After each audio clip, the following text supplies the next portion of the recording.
Pushpin disclaimer: this story is based on true events, but names and certain details have been changed to protect the privacy of those involved. Viewer discretion is advised, especially for those sensitive to topics involving infidelity and emotional trauma. I met Daniel when I was 19 years old, during our second year of university. He was charming in a quiet kind of way, the type of man who didn't speak too much, but when he did, you listened. We were both studying literature, and I remember the first time he corrected my Shakespeare reference during class. I was annoyed, but secretly impressed. That's how it began. We started spending more time together. Late-night study sessions turned into midnight walks. We talked about everything: our childhoods, our fears, our ridiculous dreams. He told me he wanted to write a book one day. I said I wanted to open a small bookstore cafe. We laughed about combining both ideas, Daniel and me, as pages and pastries. It was silly, but we dreamed big back then. By the time we graduated, we were already planning our future. Marriage came fast. Too fast, some would say. But I didn't care. He proposed in the same cafe where we had our first real date, and I cried before he even finished asking. He was my best friend, my love, my safe place. We moved into a small apartment right outside the city, filled it with books, second-hand furniture, and fairy lights. It wasn't much, but it felt like everything. The early days of our marriage were simple and sweet. We had routines: Sunday pancake breakfasts, Friday movie nights, and spontaneous road trips whenever we both had time off. He'd leave me little notes in the kitchen, and I'd make his coffee just the way he liked it. We didn't have much money, but we had each other. And that felt like enough. Looking back now, I wish I could freeze those moments, before everything changed. Before the distance crept in. Before his phone became a wall between us. But back then, we were just two people in love, building a life we truly believed in. I didn't notice the cracks forming at first. Who does? Love makes you blind, or maybe just hopeful. But that's for later. This chapter, this first part of our story, it was beautiful.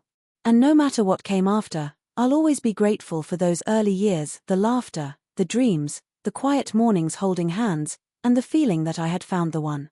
Because I did ask him to stay. And in the beginning, he did. The shift was slow, so slow, I didn't notice it at first. It started with late nights at work. Daniel had recently gotten a promotion at the publishing firm he worked for. I was genuinely proud of him. He was finally getting recognition for his talent, and I wanted to support that. He'd come home tired, sometimes after midnight, saying things like, "We're up against a deadline," or "There was a last-minute client pitch."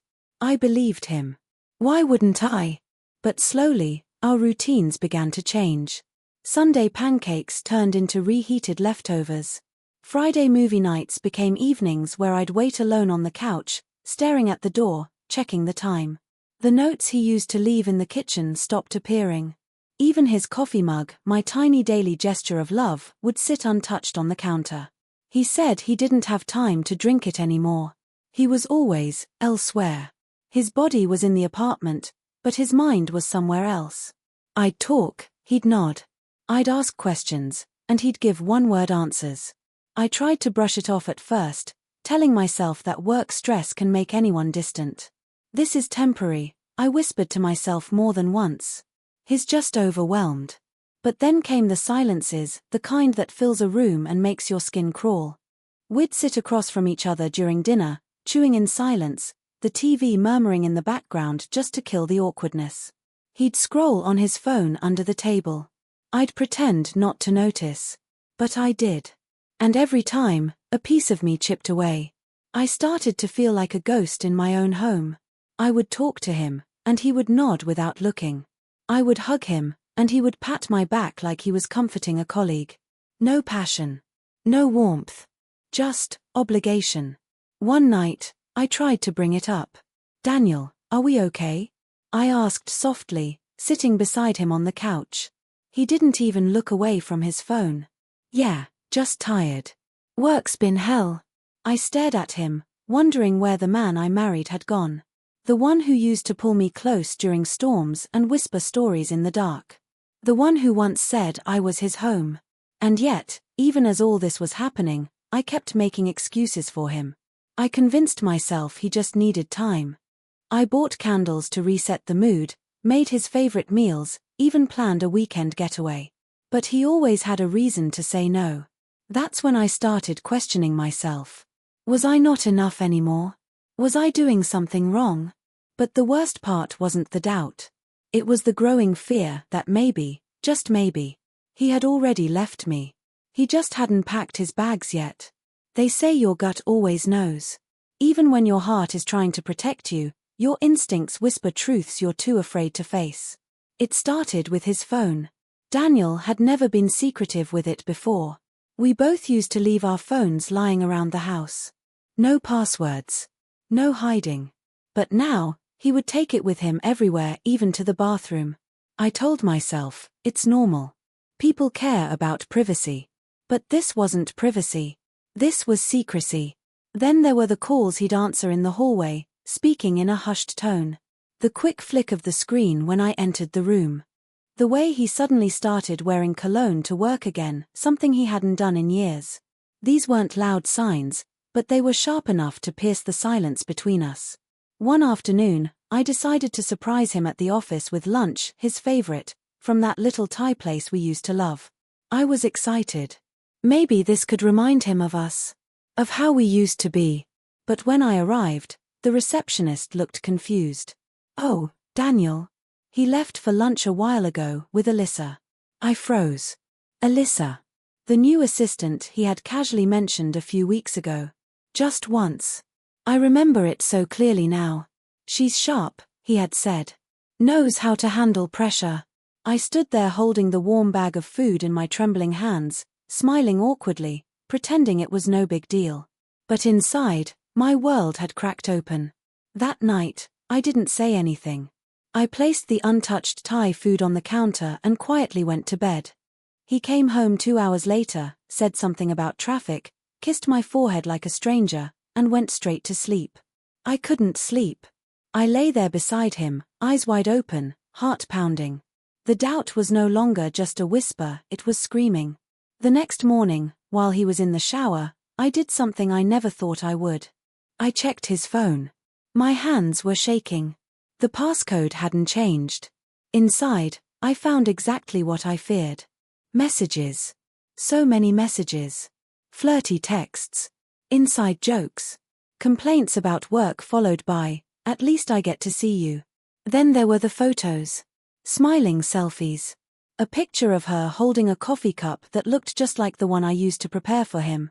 I couldn't breathe. It wasn't just a fling. It wasn't just attraction. It was emotional. Personal. Intimate. All the things that used to be mine. I felt a rush of emotions, rage, betrayal, heartbreak, confusion. But above all, I felt something I didn't expect, shame. How had I not seen this sooner? How had I convinced myself that love alone could fix what was clearly broken? I didn't confront him right away. I wasn't ready. Instead, I closed the phone, walked to my room, and opened my journal. And I wrote 5 words, I think he's cheating on me. It took me 3 days to build up the courage to confront him.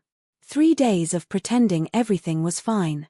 3 days of cooking dinner, folding laundry, forcing smiles, and holding in the storm that raged inside me. Every time I looked at him, I remembered the messages, the photos, the lies. And still, I waited because once I said it out loud, there would be no going back. The breaking point came on a Thursday night. We were sitting at the dinner table in complete silence. He was scrolling through his phone, again, smiling faintly at something I couldn't see. And that was it. I couldn't hold it in anymore. Who is Alyssa? The question hung in the air like smoke, thick and poisonous.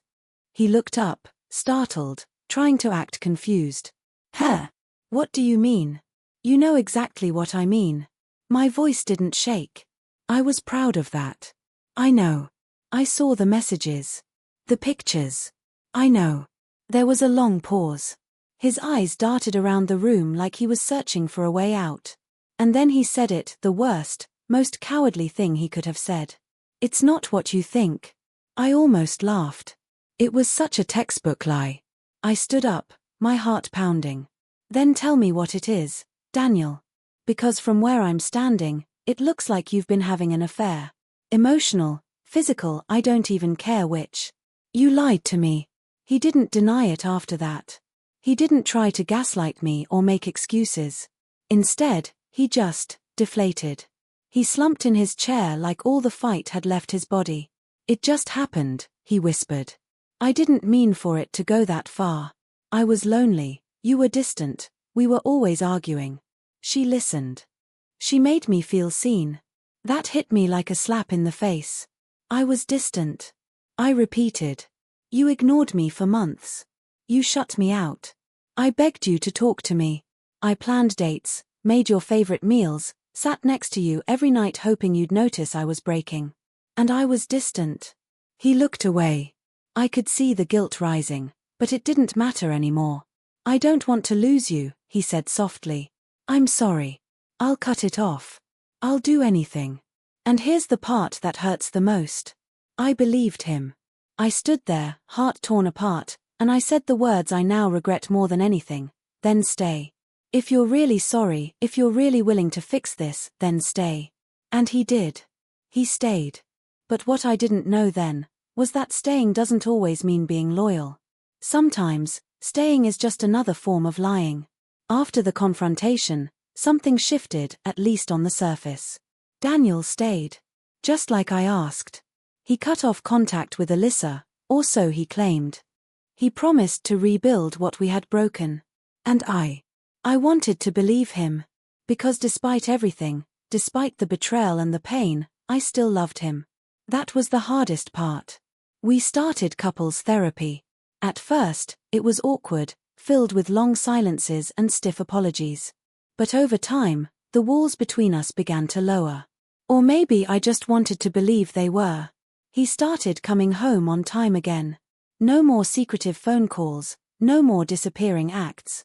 He left his phone out in the open, almost like he was proving a point. We even started having dinner together again, actual conversations, not just passing words. One night, he brought home a small bouquet of white lilies, my favorite. He didn't say anything, just handed them to me with a tired smile. And for the first time in a long while, I cried. Not from sadness, but from hope. Maybe we could survive this. Maybe people really could change. We made new routines. Saturday morning walks. Journaling together before bed. We even revisited the idea of opening that bookstore cafe one day, like we used to dream in college. It felt familiar, comfortable, safe. And yet, something inside me wouldn't rest. There was this quiet voice in the back of my mind, constantly whispering, is this real? Or is he just pretending to be the man you need him to be? But I ignored it. I buried that voice beneath hope. After all, wasn't I the one who asked him to stay? I told myself that love means forgiveness. That trust can be rebuilt. That second chances matter. And for a while, it worked. Or at least, it looked like it did. We even took a weekend trip to the beach, something we hadn't done in years. I remember walking with him by the shore, holding hands, feeling like maybe we were turning the page on a new chapter. That maybe the worst was behind us. But even during that trip, there were moments I caught him staring blankly at his phone, his smile fading just a little too fast when I caught him. Or how he would excuse himself to take a walk and be gone for nearly an hour. I asked questions, but he always had answers. Plausible. Clean. Practiced. I wanted to trust him. I needed to. Because if I didn't, then what was I even fighting for? He stayed. And that was supposed to mean something. But as I looked at him more and more, I started to wonder, did he stay for me, or because it was easier than leaving? Because staying, it turns out, isn't the same as being present. And loyalty doesn't always wear a ring. It was a quiet Sunday morning when I found out everything. We were both home, sipping coffee on opposite sides of the living room. The air was calm, almost peaceful, and I remember thinking maybe we're okay.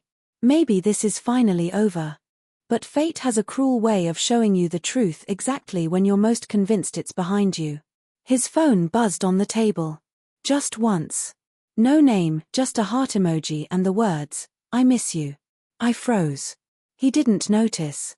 He was busy flipping through a magazine. My heart began to pound. I told myself not to look. I had promised myself I wouldn't snoop anymore. That if he was staying, I had to trust. But something about that message, it didn't feel like nothing. So I picked up the phone. He looked up, confused at first. Then he realized what I had seen. And I saw it in his eyes: panic, guilt, and something worse, resignation. "It's not what you think," he said again. I stared at him. "Daniel, again?" He didn't say anything. "Is it Alyssa?"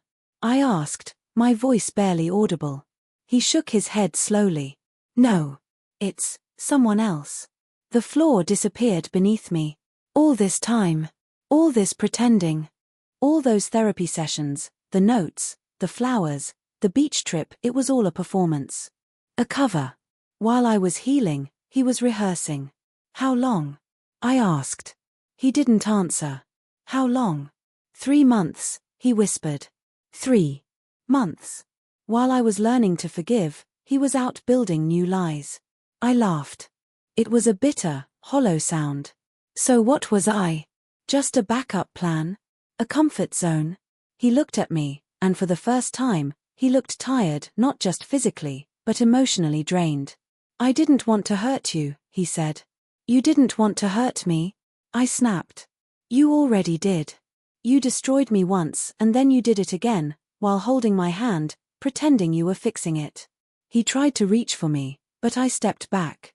"I asked you to stay," I whispered, tears now falling freely. "And you did. But you never really stayed, did you?" He didn't answer. He didn't have to. The truth was all over his face. That day, something in me finally broke, but not in the way it had before. This time, the break came with clarity. With finality. I had begged a man to stay who never truly wanted to. And now, I realized, the biggest betrayal wasn't just the cheating. It was the choice he made to stay and lie when he could have just walked away. After the second betrayal, I stopped pretending. No more justifying. No more maybe his trying. No more waiting for signs of change that were never going to come. The truth had finally cut through the fog I'd been living in, and it was sharp, cold, and undeniable. Daniel tried to explain. He cried this time. Really cried. Told me he didn't know what was wrong with him, that he didn't want to lose me, that he didn't love her. That he just felt empty. Lost. He begged for another chance. But this time, I didn't flinch. Because this time, I wasn't numb, I was done. "You say you don't know what's wrong with you," I told him, standing in the hallway with my arms crossed while he sat on the floor. "But I do. You don't want to be alone, but you also don't know how to love someone without breaking them." He stayed silent. "You had every chance to walk away. You could have told me the truth. But instead, you chose to stay and lie again. That's worse than leaving." He looked up at me, eyes red. "I didn't mean to hurt you." "But you did," I replied. "And that's the thing about pain, you don't get to control the damage just because it wasn't your intention." That night, I slept in the guest room. I didn't cry. I didn't scream. I just stared at the ceiling and listened to the silence between us, the same silence I had once tried to fill with hope. In the morning, I packed a bag. I wasn't sure where I was going. I didn't have a plan. But I knew staying wasn't an option anymore, not for him, and definitely not for me. As I zipped my suitcase, Daniel stood at the door watching me. "You said you wanted me to stay," he whispered, almost like a child being punished. "I did," I said, turning to face him. "And you did. Physically. But you never really stayed, Daniel. Not with your heart. Not with your honesty. You were here, but you were never with me." I walked past him. He didn't try to stop me. Maybe he knew he couldn't anymore. Maybe he had already said everything he could, and I had finally heard it for what it truly was, empty noise. As I closed the door behind me, I didn't feel victorious. I didn't feel strong. I just felt quiet. But for the first time in a long time, it was the kind of quiet I could breathe in. Sometimes, the breaking point isn't loud or violent. Sometimes, it's simply the moment you realize you deserve more than someone's broken pieces. You'd think walking away from someone who betrayed you twice would bring relief, maybe even satisfaction. But instead, it felt like mourning. Like burying the future I had once built in my mind, piece by piece, memory by memory. The first few days were heavy. I kept checking my phone, half expecting a message, a call, a desperate apology. But silence. And strangely, that silence became comforting. I moved in with a close friend while I looked for a place of my own. She didn't ask too many questions, just handed me a cup of tea and let me cry on her couch when I needed to. And slowly, between those tears, something started to shift. I began to feel the weight lifting. Not all at once. Healing doesn't happen like that. But little by little, I started remembering who I was before Daniel. Before betrayal. Before I made excuses for someone else's bad choices. I started going for walks again, alone. I bought myself fresh flowers, not to impress anyone, but just because I wanted beauty in my space. I began journaling every morning. At first, the pages were full of anger, grief, questions. But eventually, they began to sound like me again. My voice, clear, steady, growing stronger. One afternoon, weeks after I had left, I received a message from Daniel. "I hope you're okay. I think about you every day." I stared at it for a long time. There was no anger in me anymore. Just emptiness. Not the painful kind, but the kind that meant space for something new, something honest, something real. I didn't reply. Because I didn't need to. I had already said everything when I walked out that door. And now, I was saying something even louder with my silence. I chose me. Choosing yourself after being broken doesn't make you cold, it makes you whole. It doesn't mean you never loved them. It just means you finally love yourself more than the version of you who kept settling for less. I don't hate Daniel. I think he's lost, and I hope someday he finds whatever piece of himself he keeps searching for in other people's arms. But I also hope he remembers this: not everyone you hurt will stay. I asked him to stay once. And he did. But when the truth surfaced, when the lies piled too high, I left. Not because I stopped loving him, but because I finally started loving myself. Freedom doesn't always come with fireworks. Sometimes, it's just the quiet sound of a woman closing a door behind her and walking toward her peace. And that is the real ending. Not the goodbye, but everything that comes after. 3.